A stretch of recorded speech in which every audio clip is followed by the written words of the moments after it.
Seguimos conversando con Juan Grompone. Cuando tú planteas el paradigma del laberinto, ¿eso significa que los seres humanos nos vamos a tener que acostumbrar a vivir en un mundo laberíntico? Sí, claro. Internet es un laberinto. Internet no tiene principio ni fin. Es una malla que se prolonga en todas las direcciones. Lo que pasa es que estamos demasiado acostumbrados a que la información antes venía perfectamente ordenada. Era como un libro que había un índice, había un prólogo, luego se recorrían los capítulos. A nadie se le ocurría leerlo más que en forma ordenada. Pero no, la información no es así. Es decir, una enciclopedia ya nunca fue así. En la enciclopedia uno va a lo que le interesa, va al punto que le interesa, no la lee en orden. Bueno, Internet es una gran enciclopedia y el mundo en el cual vivimos es un gran laberinto. No, y por suerte existe Google, porque si no, no encontraríamos nada. Eso es lo que permite encontrar las cosas, ni que hablar. Claro. Pero en realidad el mecanismo... Es el bibliotecario de Internet. Sí, es la guía, es el portero, es claro. todo, ¿no? Pero entonces, en definitiva, tenemos que acostumbrarnos a un mundo en que vamos derecho a lo que nos interesa y recorremos alrededor de lo que nos interesa. Es decir, a nadie se le puede ocurrir conocer toda Internet. Bueno, lo que pasa es que, claro, yo soy periodista y le viste que como somos los periodistas, que algunos dicen que somos especialistas en variedades o en generalidades. En generalidades. Entonces entras por una puerta, entras por un tema y te va abriendo otras y terminás en otra cosa que no tiene nada que ver. Ese es el laberinto. Ese es el laberinto. Ese es el laberinto. Pero terminás descubriendo y aprendiendo cosas que no tenías previsto. Claro. A la vuelta de la esquina hay cosas fantásticas. Uno empieza a buscar una cosa que le interesaba directamente y se encuentra con una mucho más interesante y que no sospechaba que existía, ¿no? Y pensar que hace, unas pocas décadas, vamos a poner 40 años, 50 años, que en la historia de la humanidad es nada. Cuando se empezó a hablar de las computadoras, que también era una cosa muy lejana, como dijo aquel gerente, ¿a quién se le ocurre que la gente va a tener una computadora en su casa, no? Sí.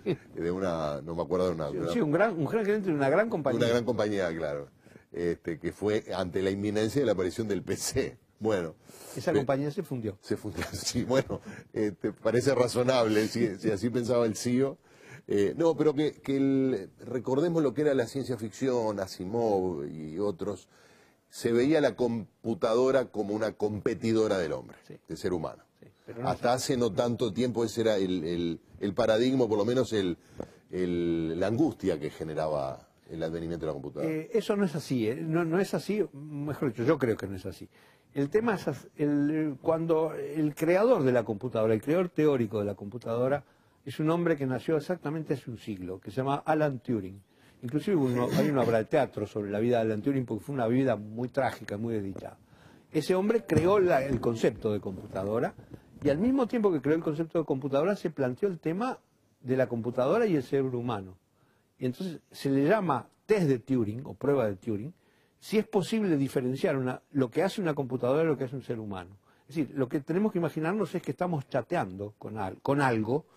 Y entonces tenemos que averiguar mediante ese chat si lo que está del otro lado es una computadora o es un ser humano. Y yo creo que la respuesta es, se puede diferenciar. Es decir, el cerebro es distinto. Está bien. ¿Se puede diferenciar todavía? No, ¿O siempre se va a poder diferenciar? Yo creo que siempre se va a poder diferenciar. Porque, ¿qué es lo que haría para diferenciar si lo que tengo del otro lado es un programa muy bien escrito o una computadora? Yo empezaría por contarle un chiste. Y seguramente el programa no lo entiende el chiste.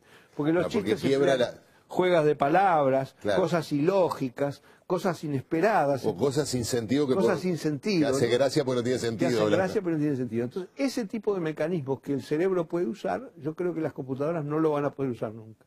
Creo que están más allá de las posibilidades. Finalmente el humor es un remedio infalible para distinguirnos. Y el humor, la poesía... del resto de las especies, incluyendo la computadora. Sí, del resto de las especies, incluyendo la computadora. Porque la visión que existía o que se divulgaba era la computadora supera al cerebro humano, es más rápida, te hace más cálculos, en fin, y ese tipo de cosas. En algunas cosas nos supera ampliamente, en otras no. Por ejemplo... una computadora puede calcular, 10 millones de veces más rápido que yo, haciendo una cuenta en un papel, ni que hablar. Pero en cambio, si se trata de reconocer una música o de reconocer una cara, entonces va más lento que yo. Entonces quiere decir que ahí hay una diferencia de cómo funciona una y cómo funciona la otra. Si, ¿por qué el cerebro es tan eficiente para reconocer una cara, una música, una imagen, una idea, y tan torpe para calcular, cuando en la computadora son exactamente al revés? Yo digo porque funcionan de manera distinta. Somos complementarios. Somos complementarios. El... La computadora es una herramienta para nosotros. Bueno, ahí está. Eso Yo, me acordé de Asimov y también de algunos otros, Bradbury, que murió hace poco, de la computadora terminaba en algunos relatos dominándonos, Claro, ¿no? esa fue el fantasma que se creó, el Claro. fantasma de la ciencia ficción. Sí. Pero la computadora es una pinza con muchas piezas, nada más, ¿no? Es una pinza Una pinza. una pinza mucho más complicada, Claro. con más botones. Pero te hago la pregunta al revés. ¿Se puede decir que el cerebro humano es una computadora, así nomás?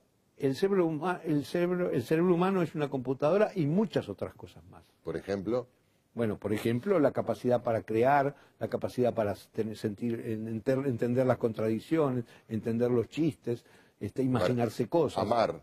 Sí, también probablemente. tener sentimientos, sí. Tener sentimientos contradictorios, por ejemplo. Claro, cosa de un lujo que la computadora no se permite. No se puede porque la computadora es lógica. Claro, ahí está, pero esas computadoras que se van volviendo cada vez más eficientes. Sí, son más eficientes, pero nunca son ilógicas. El ser humano es ilógico. En muchas oportunidades es ilógico, y gracias a que es ilógico puede hacer cosas nuevas. O sea, es como el cuento de Gallego, le gozo cuando me equivoco. Es decir, Exactamente. lo que nos diferencia de la computadora es lo que tenemos de ilógico. De ilógico, exactamente. Lo que tenemos de ilógico es lo que nos refiere, ¿no? Y eso es lo que nos hace creativos, probablemente. Exactamente. Yo pienso que ahí está la capacidad creadora, ¿no? Es decir, la capacidad para explotar las contradicciones, para decir, no, esto es una contradicción, pero acá debe querer decir algo, ¿no? Efectivamente, aquel gerente, yo no me acuerdo, a ver, porque estoy tratando de recordar el nombre de la compañía, me sale NEC, pero no era Bell, algo parecido, bueno, no importa. El tipo tenía razón, era ilógico pensar que los seres humanos necesitáramos una computadora a nivel doméstico. Sí. Era ilógico. Era ilógico, pero Steve Jobs inventó para qué podía servir una computadora a nivel doméstico. Así que él lo que le debería haber dicho es, no me imagino para qué puede... Claro, lo que le faltó fue humildad. Sí, le faltó, es eso, ¿no? No me imagino para qué le puede servir Bueno, a una Steve Jobs computadora. también le faltó humildad y pudo crear un universo nuevo. Sí, también. Pero era un gran creador. Es decir, lamentablemente es una gran pérdida para... Sí. Yo considero que es una gran pérdida para la humanidad. Tengo sentimientos contradictorios con Steve. Yo creo que a veces pienso que él creó una cárcel con barrotes de oro, que yo disfruto de alguna manera, pero es algo más que eso. No, es algo reconozco más. que es algo más que eso, ¿no? Sí, además ha contribuido a cambiar el mundo más de una vez, ¿no? Con Apple, Con Apple. por ejemplo. Sí, con el teléfono. Ha cambiado. La computadora personal originalmente es Apple, ¿no? Seguro. Y luego con el teléfono, con la manera de manejar la música, es decir, con la tablet, en fin, lo fue cambiando todo el Bueno, pero tiempo. todavía se escuchan voces de gente que tiene una visión crítica, negativa, porque dicen, bueno, pero todo eso está lleno de cosas que son superficiales, superfluas, que el ser humano en rigor no las necesita para vivir. Por ejemplo, buena parte del éxito de Apple o de tantas otras aplicaciones de la informática tiene que ver con el diseño, tiene que ver con pequeñas cosas que, bueno, disfrutamos porque tenemos gustos sofisticados, no porque lo necesitemos en rigor. Pero disfrutamos porque son lindas, es decir, y nuevamente porque no somos máquinas, es decir, porque es capaces que nos venden algo simplemente porque es lindo, es agradable, está bien hecho, es hermoso y se puede tener hasta como un adorno. Claro, como un cuadro de Goya, pues se me Sí, ocurre ahora, por decirte ejemplo. algo que en su momento era algo que no se necesitaba para vivir, No se necesitaba para vivir. pero terminó generando una relación con el espíritu humano diferente. Exactamente. Sí. Una obra de arte. Exactamente, es decir, esa es la capacidad que tiene el cerebro que tienen los seres humanos por encima de las máquinas, ¿no? Claro, y quizás ahí también esté la novedad. Una cosa es un PC común, PC o y otra cosa es una máquina Apple con su entorno que tiene toda una serie de cuestiones vinculadas a la creación, a la creatividad. Sí, sin duda. Y sí, además es cierto que Steve Jobs despierta amores y odios, también lo despierta Bill Gates, ¿eh? Sí, claro, En el otro extremo también lo despierta. En general son complementarios, ¿no? Sí, y también lo despertaron Newton, Galileo. Sí, es decir, toda persona que realmente hace algo importante despierta las ambas cosas, amores y odios. Claro. Quiere decir que el ser humano sigue siendo contradictorio. Claro, ya a esta altura obviamente parece un camino que no tiene retorno, me refiero al del mundo digitalizado. No, claro, yo creo que no tiene retorno. Es como decir, podemos vivir sin electricidad o podemos vivir sin agua corriente, no tiene retorno. Claro, podemos, lo que preferimos vivir con eso. Sí, podemos vivir un tiempito. Claro, claro. Sí. Vamos a hacer una pausa y seguimos conversando con Juan Grompol.